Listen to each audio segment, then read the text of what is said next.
সকালে উঠোনে গরুর ঘণ্টার শব্দ শোনা যায়। সাবিত্রী চুলায় রান্না করছে।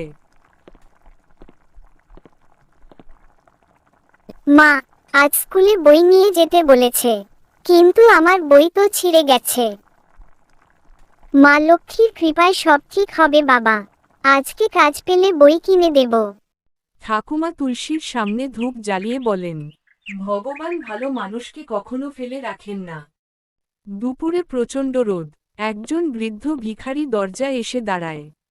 মা, একটু ভাত হবে? সকাল থেকে কিছু জোটেনি। সাবিত্রী হাঁড়িতে দেখে খুব অল্প ডাল আর ভাত আছে। রাহুল চুপ করে তাকিয়ে থাকে। বাবা, যতটুকু আছে তাই দেব। সাবিত্রী থালায় ভাত ডাল দিয়ে দেয়। দাদু, আপনি খেয়ে নিন, আমি পরে খেয়ে নেব। ভিখারির চোখে জল। বাবা, তোর হৃদয় সোনার। তুই একদিন বড় মানুষ হবি।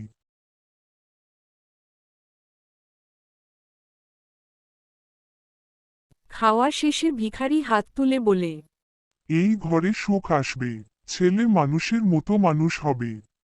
আপনার আশীর্বাদ থাকলে তাই হবে। সন্ধ্যায় গ্রামের শিক্ষক বাড়িতে আসেন। রাহুলের নাম জেলা স্তরের পরীক্ষার জন্য পাঠানো হয়েছে। সে খুব মেধাবী। সাবিত্রী অবাক হয়ে যায়। আমার ছেলে? হ্যাঁ, ওর পড়ার খরচ সরকার দেবে। পরীক্ষার দিন। রাহুল ভগবানের নাম নিয়ে পরীক্ষা দেয়। দাদুর আশীর্বাদ যেন সত্যি হয়। কয়েকদিন পর খবর আসে, রাহুল প্রথম হয়েছে। পুরো গ্রাম হাততালি দেয়। গ্রামের প্রধান। এই ছেলে একদিন আমাদের গ্রামের নাম উজ্জ্বল করবে।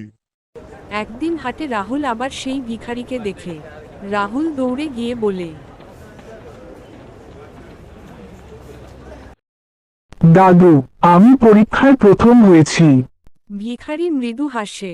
আমি জানতাম বাবা, তোর ভালো মনি তোর শক্তি। সাবিত্রী ঘরের সামনে কাজ করছে। রাহুল দৌড়ে এসে,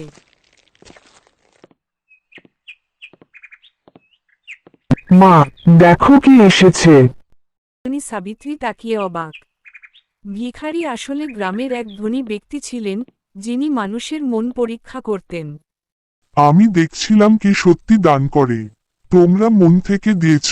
তিনি রাহুলের পড়াশোনার পুরো দায়িত্ব নেন। সাবিত্রী কাঁদতে কাঁদতে বলেন, আপনি আমাদের জীবন বদলে দিলেন। বছর কেটে যায়। রাহুল বড় হয়ে একজন ডাক্তার হয়। গ্রামে বিনা পয়সায় চিকিৎসা শুরু করে।